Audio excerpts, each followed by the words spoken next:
നമസ്കാരം. തൃശൂർ പാർലമെന്റ് മണ്ഡലത്തിൽ ഇത്തവണ ബി വലിയ രീതിയിൽ തന്നെ ചർച്ചയാക്കിയ ഒരു വിഷയമാണ് കരുവന്നൂർ ബാങ്ക് തട്ടിപ്പ്. ആരാണ് ഇതിന്റെ പുറകിൽ പ്രവർത്തിച്ചതെന്നെല്ലാം നമ്മൾക്ക് കൃത്യമായിട്ട് അറിയാം. പക്ഷേ ഇത് കൂടുതൽ ജനങ്ങളിലേക്ക് എത്തിക്കാൻ വേണ്ടി ഒരുപാട് പരിശ്രമിച്ച ഒരു വ്യക്തിയാണ് ഇന്ന് നമ്മുടെ കൂടെയുള്ളത്. ഇരിഞ്ഞാലക്കുട BJPയുടെ നിയോജക മണ്ഡലം പ്രസിഡന്റ്. ഇരിഞ്ഞാലക്കുടയിലെ ഒരു ചെറിയൊരു ഗ്രാമമാണ് കരുവന്നൂർ എന്ന് പറയുന്നത്. അപ്പോൾ കരുവന്നൂരിലെ ജനങ്ങൾ അനുഭവിച്ച പ്രശ്നങ്ങൾ കൂടുതൽ മീഡിയകളിലേക്ക് അല്ലെങ്കിൽ കൂടുതൽ ജനങ്ങളിലേക്ക് എത്തിക്കാൻ അല്ലെങ്കിൽ നിയമപരമായിട്ടുള്ള പോരാട്ടമൊക്കെ നടത്താൻ BJPക്ക് വലിയ രീതിയിൽ കാര്യക്ഷമമായി പ്രവർത്തിക്കാൻ സാധിച്ചത് BJPയുടെ തന്നെ ഇരിഞ്ഞാലക്കുട നിയോജക മണ്ഡലം പ്രസിഡന്റായിട്ടുള്ള കൃപേഷ് ചെമ്മണ്ടയുടെ നേതൃത്വത്തിലുള്ള ഒരു ടീം വർക്ക് തന്നെയാണ്. അപ്പോൾ നമ്മൾക്ക് ഇദ്ദേഹത്തോട് തന്നെ ചോദിക്കാം, കരുവന്നൂർ വിഷയം എത്രത്തോളം വലിയ രീതിയിൽ തൃശൂർ പാർലമെന്റ് മണ്ഡലത്തിൽ ഇത്തവണ ഇലക്ഷന് BJPക്ക് അനുകൂലമായിട്ടുണ്ട്. ചേട്ടാ നമസ്കാരം. നമസ്കാരം. എന്താണ് കരുവന്നൂർ വിഷയം? ഏത് തരത്തിലാണ് ജനങ്ങൾ ഈ ഒരു തെരഞ്ഞെടുപ്പിനെ ഒരു വോട്ട് എന്നുള്ള രീതിയിലേക്ക് നോക്കിക്കാണുമ്പോൾ അത് BJPക്ക് അനുകൂലമാണോ പ്രതികൂലമാണോ? കരുവന്നൂർ വിഷയം എന്ന് പറഞ്ഞാൽ ഇന്ന് ഇന്ത്യയിലൊട്ടാകെ കരുവന്നൂർ ചോദിച്ചാൽ അറിയാൻ പറ്റും. കേരളത്തിൽ മാത്രമല്ല. പത്രകണ്ട് പ്രാധാന്യം ഒന്ന്, ഒരു സഹകരണ ബാങ്കിൽ നിന്നും ഇന്ത്യയിൽ ഇത്രയും കോടി രൂപ ഒരേ സമയം കൊള്ള ചെയ്തത് ഇത് ചരിത്രത്തിൽ ആദ്യമായിട്ടായിരിക്കും. രണ്ടാമത് 10ഓളം ജീവനുകൾ പൊലിയുക എന്ന് പറഞ്ഞാൽ ഒരുപക്ഷെ നമുക്കറിയാം, സ്വരുക്കൂട്ടിയ പണം കൊണ്ട് നിക്ഷേപിച്ചിട്ട് ചികിത്സ കിട്ടാതെ മരിക്കുക എന്നൊക്കെ പറഞ്ഞാൽ ചെറിയ കാര്യമല്ല. ഒരാളോ രണ്ടാളോ അല്ല. ഇതൊക്കെ മാധ്യമ ലോകങ്ങളൊക്കെ ഈ സംഭവങ്ങളൊക്കെ പുറത്ത് എത്തിച്ചിട്ടുള്ളതാണ്. അപ്പം കരുവന്നൂർ ഇതിനു മുൻപേ തന്നെ രാഷ്ട്രീയപരമായിട്ടും സാമൂഹ്യപരമായിട്ടൊക്കെ ചർച്ച ചെയ്യപ്പെട്ടിരുന്നു.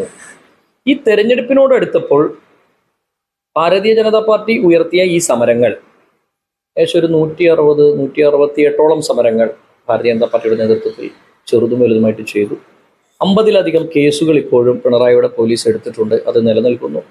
ഇത് മുഴുവൻ ജനം ഓരോ സമയത്തും ചർച്ച ചെയ്തിരുന്നു. അതിനിടയിലാണ് വളരെ കൃത്യമായി ശ്രീ സുരേഷ് ഗോപി ഇവരുടെയൊക്കെ ദുഃഖങ്ങൾ കണ്ടറിഞ്ഞ് ഇതിൻ്റെ പ്രാധാന്യം മനസ്സിലാക്കി അദ്ദേഹം നേരിട്ട് നയിക്കുന്ന ഒരു പദയാത്ര അദ്ദേഹം കരുവന്നൂരിലെ ഈ സഹകാരികൾക്ക് വേണ്ടി സത്യസന്ധമായി നടത്തിയത്. ആ പദയാത്രയിൽ അദ്ദേഹം പറഞ്ഞിരുന്നു, ഇതിലെനിക്ക് രാഷ്ട്രീയമില്ല, ഇത് ജനങ്ങളോടൊപ്പം നിൽക്കുക, അവരുടെ വേദന കണ്ടുകൊണ്ട് മാത്രമാണ്, ഇത്രയും വലിയൊരു കൊള്ള അത് കണ്ടുകൊണ്ട് മാത്രമാണ്, അടങ്ങിയിരിക്കാൻ കഴിയില്ല, പണം കൊടുക്കാൻ തയ്യാറാകണം എന്ന് പറഞ്ഞുകൊണ്ട് അദ്ദേഹം നയിച്ച പതിനായിരങ്ങൾ പങ്കെടുത്ത അദ്ദേഹത്തിൻ്റെ ആ പദയാത്രയോടുകൂടി ഇത് ഇന്ത്യയുടെ ബഹുമാനപ്പെട്ട പ്രധാനമന്ത്രിയുടെ ശ്രദ്ധയിലും ഈ വിഷയം കൊണ്ടുവരുവാനായിട്ട് ശ്രീ സുരേഷ് ഗോപിക്ക് സാധിച്ചു. ഭാരതീയ ജനതാ പാർട്ടിയുടെ സമരങ്ങൾ കൊണ്ട് സാധിച്ചു. പലപ്പോഴും ഇവിടുത്തെ ലോക്കൽ പോലീസും ലോക്കൽ ക്രൈംബ്രാഞ്ചുമെല്ലാം ഈ വിഷയത്തെ ലഘൂകരിച്ചു കൊണ്ടുവരുമ്പോൾ ഭാരതീയ ജനതാ പാർട്ടി ഇത് എൻഫോഴ്സ്മെന്റ് ഡയറക്ടറേറ്റിൽ ഈ വിഷയങ്ങൾ എത്തിച്ചു. ദേശീയ സഹകരണ മന്ത്രാലയത്തിൽ ഈ വിഷയങ്ങൾ കൃത്യമായി എത്തിച്ചു. അപ്പം അതിൻ്റെ അടിസ്ഥാനത്തിൽ ഇത് ആഴത്തിലുള്ള ഒരു ചർച്ചയ്ക്ക് കളമൊരുങ്ങി. അതുകൊണ്ട് ഈ തെരഞ്ഞെടുപ്പിൽ സംശയിക്കേണ്ട, ഈ വിഷയത്തോടനുബന്ധിച്ചുള്ള ജനങ്ങളുടെ വോട്ട് അത് ശ്രീ സുരേഷ് ഗോപിക്ക് ലഭിച്ചിട്ടുണ്ടാകുമെന്നുള്ള കാര്യത്തിൽ ഒരു സംശയവും ഞങ്ങൾക്കില്ല. ഇതുമായി ബന്ധപ്പെട്ട ആർക്കും ഉണ്ടാകാനായിട്ട് സാധ്യതയില്ല. ഒരുപക്ഷെ കോൺഗ്രസ് നമുക്കറിയാം, ഇവിടെ 42 MLA-മാരുള്ള കേരളത്തിൽ പ്രതിപക്ഷമായിരിക്കുന്ന കോൺഗ്രസ് സമരം തുടങ്ങി വെച്ചപ്പോൾ തന്നെ കോൺഗ്രസിൻ്റെ പല നേതാക്കന്മാരും, ഞാൻ ഇനി മീഡിയയിൽ പേരെടുത്ത് പറയേണ്ട ആവശ്യമില്ല, പല നേതാക്കന്മാരും പറഞ്ഞു ഇത് ഞങ്ങളൊക്കെ ഒരേ ബാങ്ക് കൊണ്ട് നടക്കുന്നതാണ്, അതുകൊണ്ട് ഈ സമരത്തിലൊന്നും ഞങ്ങൾക്ക് താല്പര്യമില്ല, ഇതൊക്കെ BJPക്കാർ പലതും ചെയ്യും. ഇങ്ങനെയാണ് കോൺഗ്രസിൻ്റെ പ്രതികരണം. ഇതൊക്കെ പത്രമാധ്യമങ്ങളിൽ വന്നിട്ടുള്ളത്. 2-3 സമരമൊക്കെ നടത്തി കോൺഗ്രസ് പതുക്കെ ഇതിലൊരു അണ്ടർസ്റ്റാൻഡിങ് സമീപനമാണ് എടുത്തത്. അതും പൊതുജനങ്ങൾ മനസ്സിലാക്കിയിട്ടുണ്ട്. അപ്പോൾ ഒരുപക്ഷെ കേരളത്തിൽ പ്രതിപക്ഷമാകാനായിട്ട് തിരഞ്ഞെടുക്കപ്പെട്ടവർ പോലും ഇക്കാര്യത്തിൽ ഭരണപക്ഷത്തോടൊപ്പമായിരുന്നു. അതുകൊണ്ട് BJPയുടെ സമരം ഇപ്പോൾ ഇതാ നമുക്കറിയാം, തെരഞ്ഞെടുപ്പിന് മുൻപ് ബഹുമാനപ്പെട്ട പ്രധാനമന്ത്രി പോലും കരുവന്നൂരിലെ ജനങ്ങളുടെ ആ സങ്കടങ്ങൾ അദ്ദേഹം നേരിട്ട് പറയുന്ന, കൂടെയുണ്ട് എന്ന് പറയുന്ന ഒരു സംവിധാനത്തിലേക്ക് കാര്യങ്ങളെത്തി. ഇത് ഒരുപക്ഷെ രാഷ്ട്രീയമുള്ളവരും ഇല്ലാത്തവരും ഒരു വിഷയത്തെ എങ്ങനെ സമീപിക്കണം, എങ്ങനെയാണ് കൊള്ളക്കാരെ ജനകീയമായിട്ട് നേരിടേണ്ടത്, എങ്ങനെയാണ് ഇരകൾക്ക് നീതി ലഭിക്കുക എന്നുള്ളതിൻ്റെ ദൃഷ്ടാന്തമാണ് കരുവന്നൂർ. അതുകൊണ്ട് സുരേഷ് ഏട്ടന്, അത് ഉയർത്തിയ സുരേഷ് ഏട്ടന് അതിൻ്റെ വോട്ട് ലഭിക്കുമെന്ന് തന്നെയാണ് ഞങ്ങളുടെ വിശ്വാസം. അതുകൊണ്ട് ഈ തെരഞ്ഞെടുപ്പിൽ NDAക്ക് അനുകൂലമായി കരുവന്നൂരിൽ നിന്നും ഒരുപാട് വോട്ടുകൾ ലഭിച്ചിട്ടുണ്ട് എന്നാണ് പൂർണ്ണമായിട്ടുള്ള ഞങ്ങളുടെ വിലയിരുത്തൽ. ഇപ്പോൾ ഈ തിരഞ്ഞെടുപ്പ് ദിവസം ഞാൻ തൃശ്ശൂർ പാർലമെന്റ് മണ്ഡലത്തിലെ പല ബൂത്തുകളിലും നേരിട്ട് സന്ദർശനം നടത്തിയിട്ടുണ്ടായിരുന്നു. പല ആളുകളെയും വീഡിയോസ് എടുക്കാനാണ് പോയിരുന്നത്. ആ സമയത്ത് ഇടതുപക്ഷത്തിന്റെയും കോൺഗ്രസിന്റെയും ബൂത്തിലുള്ള അല്ലെങ്കിൽ ബൂത്തിലിരിക്കുന്ന ആളുകളുടെ, പ്രവർത്തകരുടെ, നേതാക്കന്മാരുടെ മുഖം ഒന്ന് വാടിയിരിക്കുന്നതായിട്ട് വൈകുന്നേരത്തോട് ഉച്ചയ്ക്ക് ശേഷം അത് വലിയ രീതിയിൽ ഒന്ന് നമുക്ക് കാണാൻ സാധിച്ചിരുന്നു. ഇതിന്റെ അർത്ഥം യഥാർത്ഥത്തിൽ അവർ പരാജയം സമ്മതിച്ചില്ല, പരാജയ ഭീതിയാണത്? ഞങ്ങൾ തെരഞ്ഞെടുപ്പ് പ്രക്രിയയിലൂടെ ബൂത്തിലൊക്കെ യാത്ര ചെയ്ത് വോട്ടുകൾ നേടാൻ വേണ്ടി പ്രവർത്തിച്ച ആളുകൾ എന്നുള്ള നിലയിൽ ഞങ്ങൾക്ക് മനസ്സിലായത്, നല്ല ചൂട് കാലത്താണ് തെരഞ്ഞെടുപ്പ്. ഈ ചൂട് കാലത്ത് പലപ്പോഴും നമ്മൾ ആലോചിച്ചിരുന്നു വോട്ട് ചെയ്യാൻ ജനങ്ങൾ എത്ര സമയം ക്യൂ നിൽക്കുന്നത്. പലപ്പോഴും ഓക്സിലറി ബൂത്തുകൾ ഉണ്ടായിരുന്നില്ല ഈ തെരഞ്ഞെടുപ്പ്. അതും ഞങ്ങളെയൊക്കെ സംബന്ധിച്ച് ആശങ്കപ്പെടുത്തി. കാരണം 1400-ലധികം വോട്ടുകളുള്ള ബൂത്തിൽ പോലും ഓക്സിലറി ബൂത്തില്ല. അങ്ങനെ വരുമ്പോൾ ജനം 6 മണിക്കുള്ളിൽ ആ ഗേറ്റിനകത്ത് കടന്നാലേ വോട്ട് ചെയ്യാൻ സാധിക്കും. അങ്ങനെ ഉള്ള സാഹചര്യത്തിൽ പലരും ഈ 1.5 മണിക്കൂറിനും 2 മണിക്കൂറിനും ക്യൂ നിൽക്കാൻ ബുദ്ധിമുട്ടാണ് എന്ന് കരുതി.